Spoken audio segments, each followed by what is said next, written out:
Waktu karena ini hari Jumat. Selanjutnya kita akan diskusi bagaimana budidaya bonsai, gitu ya. Jadi kita sudah tahu bahwa bonsai itu memiliki manfaat meredam stres, gitu ya. Tapi nampaknya semakin siang ini saya lihat semakin stres ini ibu-ibu. Jadi bukan semakin termotivasi, malah semakin stres gitu ya. Tapi itu karena mungkin efek terlalu serius berpuasa gitu ya. Tapi benar memang kalau tidak tepat bonsai ya, kalau tidak menghadirkan depresan, anti stres gitu ya, itu justru malah menimbulkan stres karena tidak terawat tadi gitu ya. Atau setelah kita belajar tadi bagaimana motivasi menanam bonsai, berusaha bonsai, kemudian apa sih dukungan kebijakannya gitu ya, kita mungkin menjadi menggebu-gebu ya. Jadi saya punya pengalaman, adik saya setelah lulus SMP gitu ya, dia termotivasi untuk bikin bonsai gitu ya.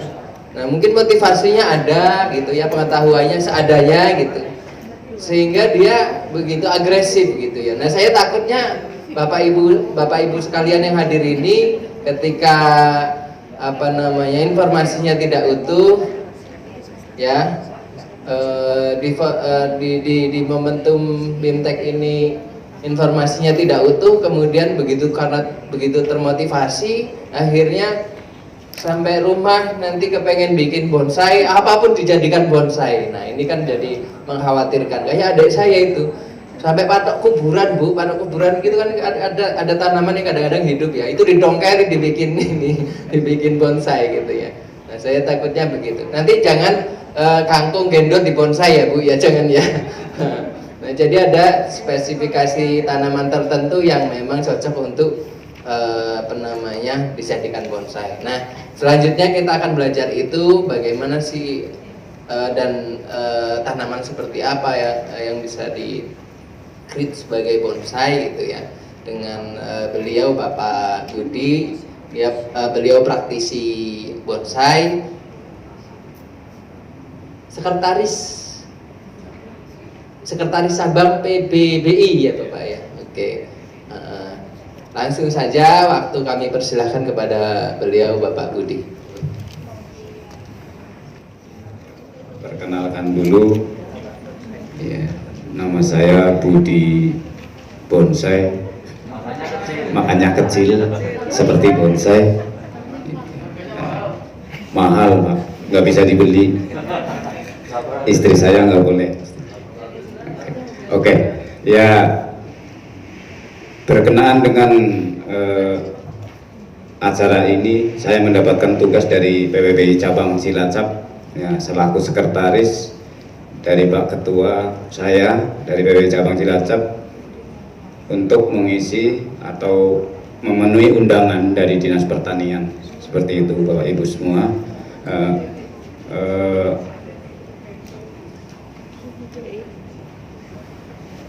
Perkenalan lebih lanjut, kalau perlu alamat saya di Jalan Ganggeng Timur, Cilacap Utara, Mertasinga.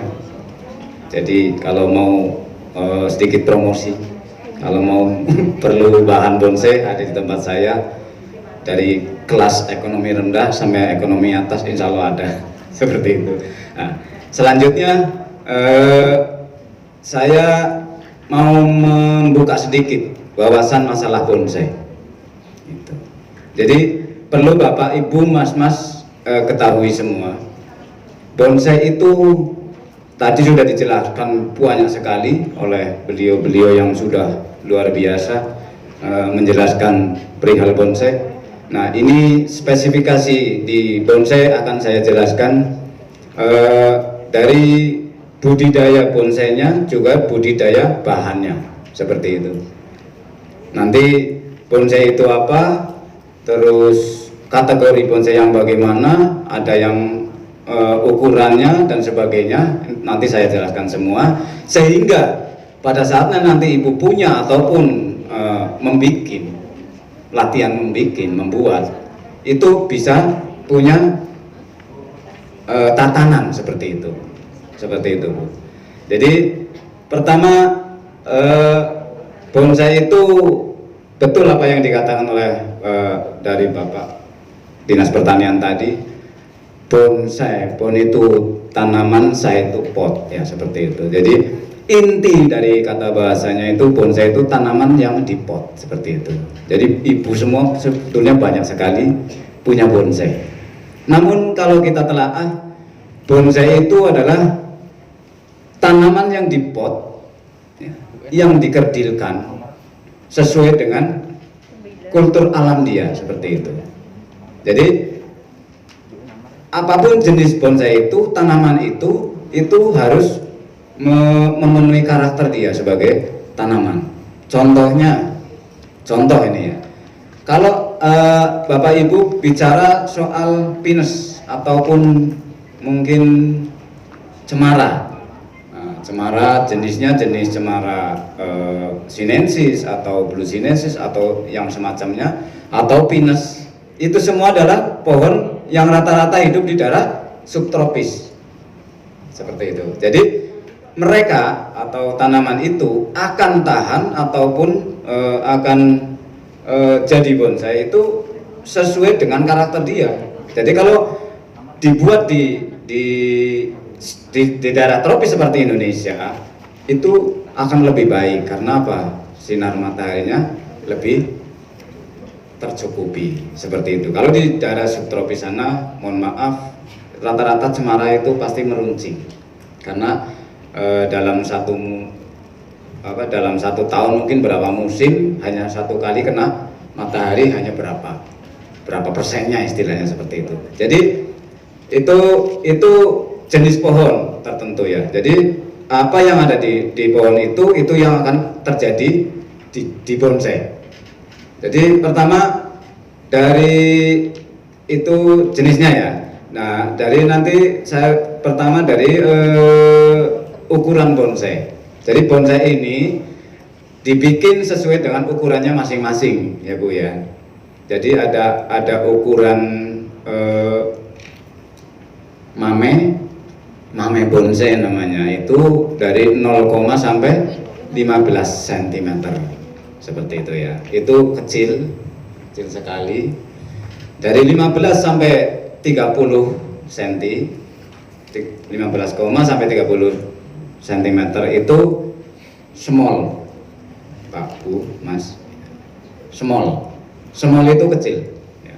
Jadi dalam ukuran segitu itu bonsai bisa hidup puluhan, bahkan mungkin bisa ratusan tahun, sesuai dengan perawatan, seperti itu. Ini dari ukuran dulu biar Ibu mengenal. Nanti anatomi tubuh ataupun ya istilahnya alamnya dia gitu loh ya, kulturnya dia, seperti ini. Nanti akan saya jelaskan. Yang ketiga dari ukuran medium, di atas small ada medium itu sedang, itu antara 30, sampai 60 cm, seperti itu. Itu di Jepang ditatakan seperti itu, diatur seperti itu. Nah, kita mengidap bonsai, menjiplak istilahnya ya, orang Indonesia itu banyak menjiplak bonsai itu dari Jepang, karena sebetulnya bonsai itu berasal dari Cina awal mulanya, tapi namanya bukan bonsai. Jadi bahasa Cinanya dia itu bonsai itu penjing, seperti itu. Itu kurang lebih 300 tahun sebelum Masehi itu Cina sudah ada bonsai. Yang keempat ada ukuran lat ya, besar, itu 60, sampai 80 cm, seperti itu ya, itu lat. Nah, dari selebihnya itu ekstra lat. Yang terakhir ekstra lat itu tadi 60 sampai 1 meter ya Bu ya. Nah, nanti ada 1 meter sampai 150 itu extra large. Jadi bonsai terbesar dan tertinggi itu extra large. 150 cm, mungkin hampir sama dengan saya, tinggal saya dikit. Itu seperti itu. Jadi itu ukuran bonsai. Ini kalau saya ceritakan panjang banget sih Bu. Jadi saya potong-potong aja yang inti-inti aja. Jadi untuk bikin bonsai, kita pertama melihat ukuran dulu. Maksudnya apa? Saya tunjukkan ukuran itu tadi. Kalau kita mau bikin bonsai, pertama yang harus kita pikir mau bikin bonsai size apa ini? Gitu. Ukuran berapa ini? Ukuran kecil, mame, sedang, besar, seperti itu. Nah, kalau kita sudah membuat pandangan kita untuk bikin small umpamanya, jadi kita tahu seberapa action kita untuk bikin bonsai kecil seperti itu. Kalau kita nggak ada aturan ke situ, kalau kita nggak ada wawasan ke situ, nanti kita akan terombang-ambing dengan waktu seperti itu. Contohnya pokoknya kita ikuti aja maunya dia seperti itu. Akhirnya sampai berapa lamanya nggak jadi karena nggak ada fokus ukuran seperti itu Mas. Ya, size-nya nggak ada. Nah, pada saat kita sudah berencana untuk membuat bonsai dengan ukuran tertentu, baru kita cari bahan. Ya, kita punya bahan tadi, terus kita asumsikan size-nya, baru kita program. Nah, program ini itu berbagai tahapan bisa kita ikuti tergantung besar kecilnya pohon tersebut. Nanti makanya apa yang dijelaskan tadi di layar ada sistem penilaian ya. Jadi penjurian di kontes bonsai itu sebetulnya ada 4. Tadi ada 6 yang diutarakan, tapi intinya 4 itu tadi. Jadi pertama itu penampilan ya, itu bonsai yang sudah jadi ataupun bahan. Itu penampilan, terus keserasian, gerak dasar, kematangan. Jadi 4 ini kalau punya nilai tinggi itu akan mendapatkan predikat baik sekali. Predikat baik sekali itu akan diberikan penghargaan bendera merah. Itu nilainya antara 231, itu kalau 8 semua dari 4 nilai ini kali 8 kali 4 ya, itu bisa dijumlah, itu nilai pasti marah gitu seperti itu.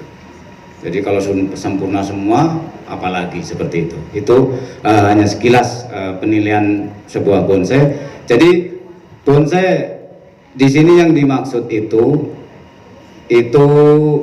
yang kita asumsikan untuk mungkin komersial ya, seperti itu. Karena saya sendiri intinya bikin bonsai itu untuk kesenangan dan untuk komersial. Mohon maaf karena saya sekarang hidup dan mati keluarga saya hanya di bonsai, seperti itu.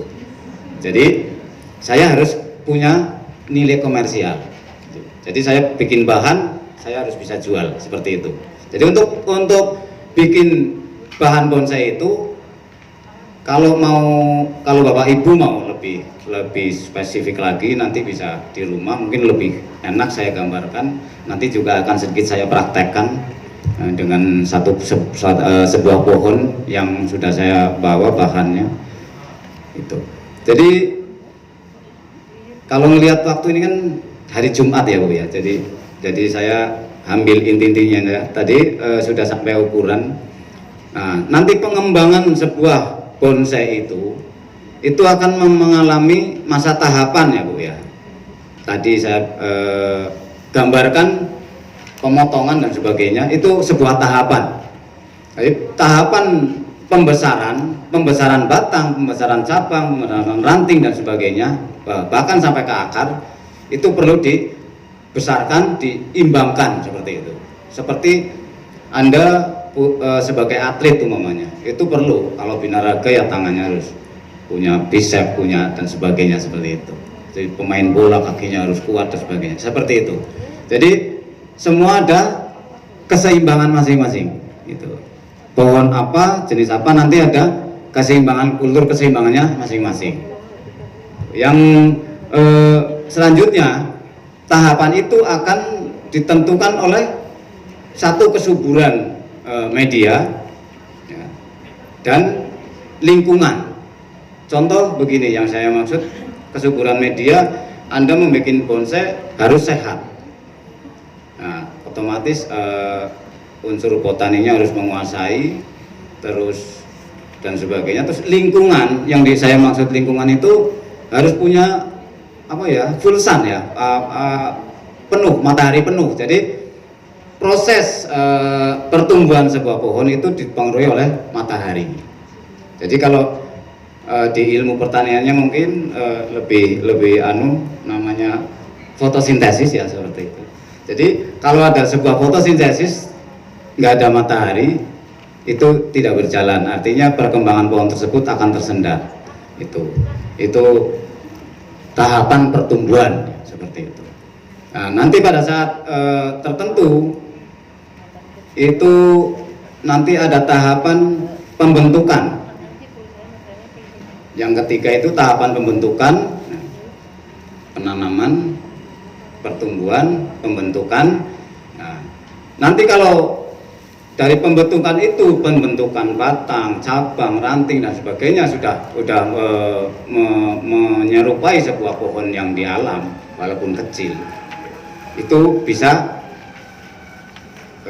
dibentuk tadi. Terus tahapan yang keempat itu repotting ya Bu ya. Repotting itu pemindahan ke dalam pot. Mungkin tadinya pot besar, nah kita bikin pot yang sesuai seperti itu, sesuai dengan diameter pohon itu, besarnya pohon itu. Jadi kalau pohonnya segede lengan ini, potnya 1 meter, kurang enak ya dilihat seperti itu. Jadi nggak ada keserasian, nggak ada keseimbangan, nanti nilai dari mata kita aja kayaknya nggak enak seperti itu. Terus nilai bonsainya udah berkurang seperti itu. Itu yang dimaksud. Nah, tahapan terakhir adalah pemeliharaan. Itu mungkin tadi yang Ibu bilang ada udah punya bonsai tapi nggak terpelihara. Nah, pemeliharaan itu yang perlu Anda lakukan. Kalau Anda bisa membentuk, berarti Anda bisa menjaga, memelihara. Itu anatomi pohon tersebut. Tapi untuk kelanjutan hidup pohon tersebut, cukup Anda rutinkan siraman dan pemupukan, karena mereka pun butuh makan. Jadi ada waktu pohon-pohon, ada pohon yang waktunya beda-beda dalam hal pemupukan seperti itu.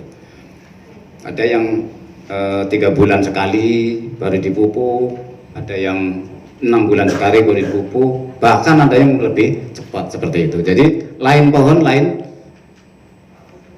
pemupukannya seperti itu, lain porsinya juga, apalagi size-nya juga lain seperti itu. Itu 5 tahapan itu harus terjaga. Makanya di Jepang bonsai bisa ratusan tahun, itu seperti itu. Bahkan yang sisanya Hiroshima itu sekarang berumur 450 tahun. Itu sudah melewati 4 generasi kekaisaran Jepang. Nah, padahal Jepang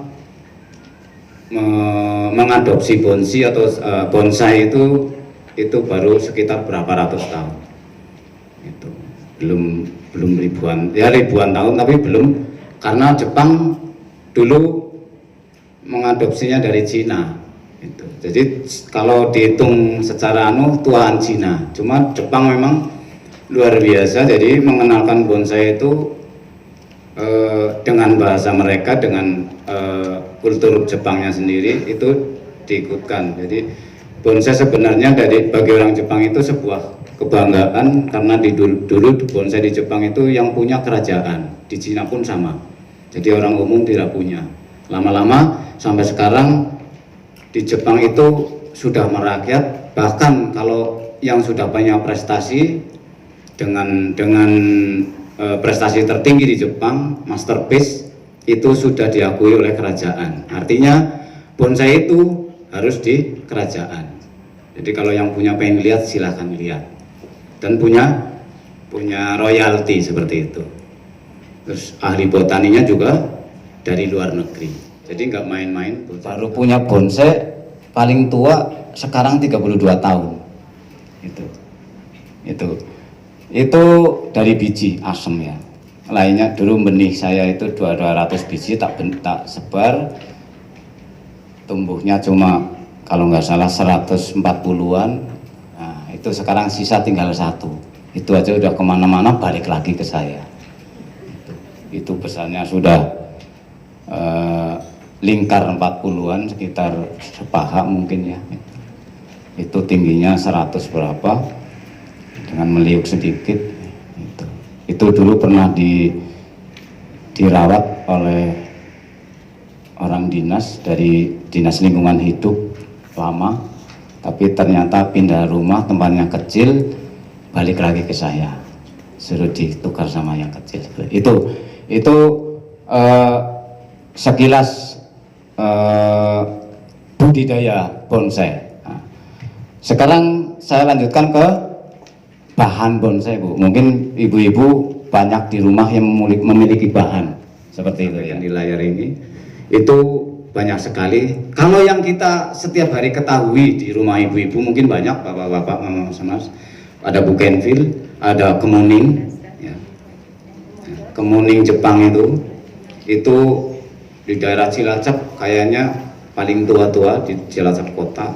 Dulu tahun 98 apa ya, pernah saya ambil yang gede-gede buat dikirim ke Bandung dan sebagainya. Itu kemuning, ada bugenvil, ada kemuning. Mungkin ibu pernah lihat, yaitu tadi yang dibilang beringin, banyak beringin ya. Beringin itu bisa dicangkok gampang, cuma di sistem penyangkokannya dikores saja, buang kulitnya, kambiunya, dibiarin aja tumbuh akarnya. Apalagi dikasih media seperti itu teknisnya. Itu ada beringin ya, dulu tahun 80-an, tahun 90-an itu tren bonsai beringin, yang waktu itu ketua PWBI pusatnya Pak Ismail Saleh, itu ya, mantan menteri kehakiman kalau nggak salah. Itu Pak Ismail Saleh sampai diganti oleh Pak Letnan Jenderal Sabto Darsono kalau nggak salah, Pak Brigjen saya lupa itu. Nah, sampai kemarin beliau itu wafat, meninggalkan dunia ini, diganti sekarang oleh ketua PWBI pusatnya Pak Erwin Lismar ya, dari Sumatera. Jadi itu sekilas pengenalan bonsainya. Dari bahannya itu tadi Anda bisa cari di lingkungan Anda sendiri, Bu. Seperti tadi itu kemuning dan sebagainya. Sistem caranya itu bisa cangkok, bisa stek. Kalau beringin bisa di stek, Bu. Yang kecil-kecil gampang. Kalau yang tua, yang gede itu yang tua. Kalau yang muda biasanya busuk. Kalau yang itu caranya, Anda tancapkan di pasir, jangan di tanah yang basah banget, tapi di pasir atau pasir malang yang lembut. Tancapkan di situ, kasih semprot. Kalau bisa disungkup, tapi kalau saya kurang suka disungkup karena nanti biasanya kalau tumbuh dibuka layu lagi, seperti itu. Lama. Ya, itu ditutupin pakai plastik biasanya kalau yang namanya disungkup itu. Itu tekniknya ya. Itu beringin. Terus kalau yang enak ditancap, ada ibu lihat mungkin di taman-taman ada hokianti. Hokianti itu bahannya bisa dari situ. Ada hokianti gede, hokianti kecil. Hokianti gede itu daunnya gede, jarang berbuah. Tapi kalau hokianti kecil itu dikenal mungkin teman-teman kita bilangnya arsia, itu ya. Itu berbuah, berbunga terus berbuah. Daunnya teksturnya sama, pohonnya juga sama. Itu ada hokianti. Terus ada lagi sekarang lagi anting putri, apa yang ditunjukkan tadi. Anting putri itu banyak sekali jenisnya. Ada yang berbunga putih, berbunga kuning, ada daun mikro, small, medium, bahkan large ya. Daun bulat, daun lancip, itu ada. Itu jenis anting putri, banyak sekali. Kalau di tempat saya banyak sekali. Yang kecil-kecil, tapi yang gede-gede sudah habis. Itu seperti itu. Terus kalau ibu ada mungkin di lingkungan Anda punya melati gambir. Nah itu melati gambir itu dibikin bonsai juga enak, Bu, karena daunnya sudah teksturnya udah kecil. Itu melati gambir. Nah nanti teknis bikinnya panggil kontak saya lah, nanti saya kasih orang cara bikinnya, sebagainya. Mungkin bisa saya sendiri kalau nggak ada orang. Itu bisa diarahkan kemana teknisnya seperti itu. Terus ada jenis lagi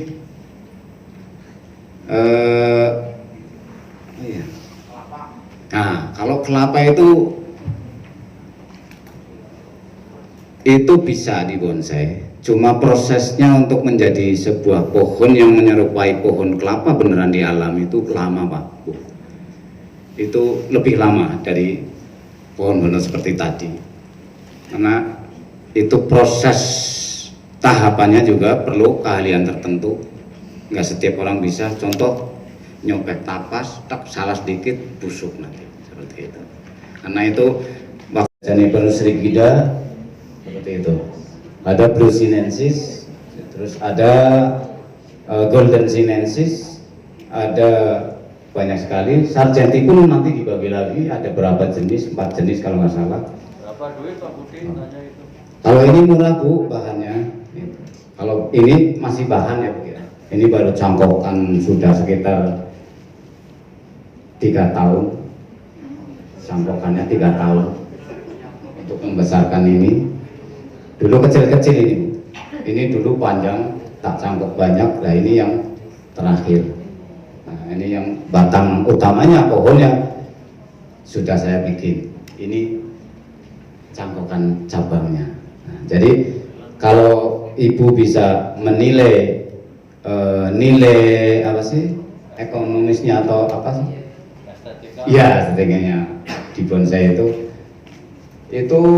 nggak ada istilah terbuang Bu kalau di bonsai. Copot plastiknya Pak. Jauh. Kalau dicopot, kalau potnya kayak kulit ya. Masih di dederan. Saya bawakan potnya juga. Potnya mana potnya? Mana tapi bukan cocok. Oh, berarti ini nanti potnya berdiri aja. Oh iya, dijual boleh. Ini perlu jual murah aja. Iya, seperti itu. Iya. Jauh ini ada pot, ada alat-alat. Nah, keluarin potnya.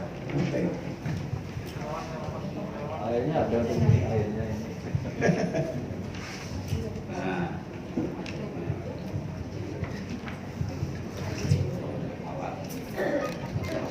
Ada kawat, ada alat-alat di dalam. Oh, kawannya untuk Iya.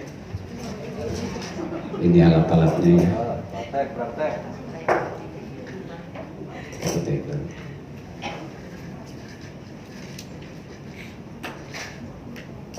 Ini bisa buat pawang hujan juga ya. Bisa itu. Lenggok. Kayak Mandalika.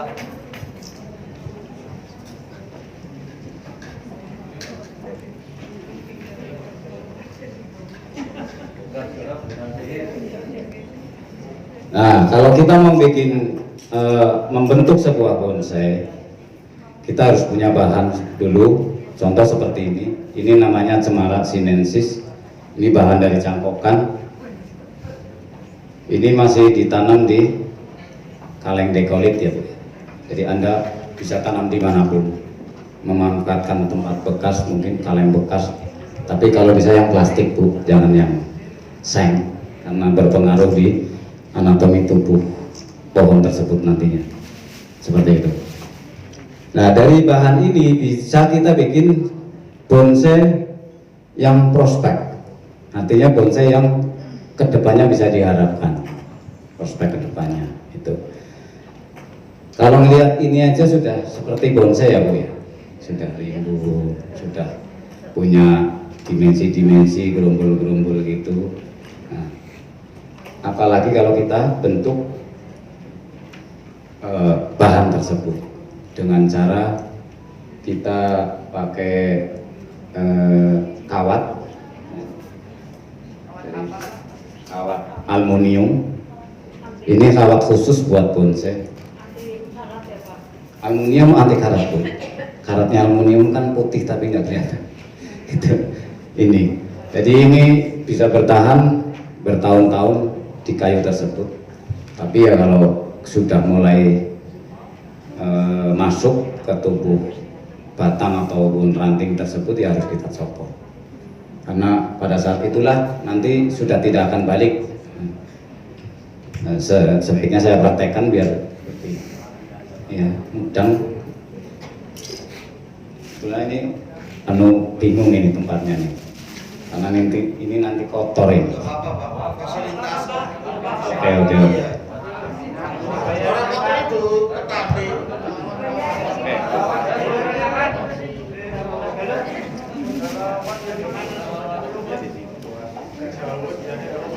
Jauhan ya? Dibantu nggak? Boleh. Apa pindah sini? Kak di meja sini. Katanya kejauhan deh. Di meja sini Kak. Cari meja lagi. Ini masih kosong, maju aja ya di belakang. Pindah ke depan.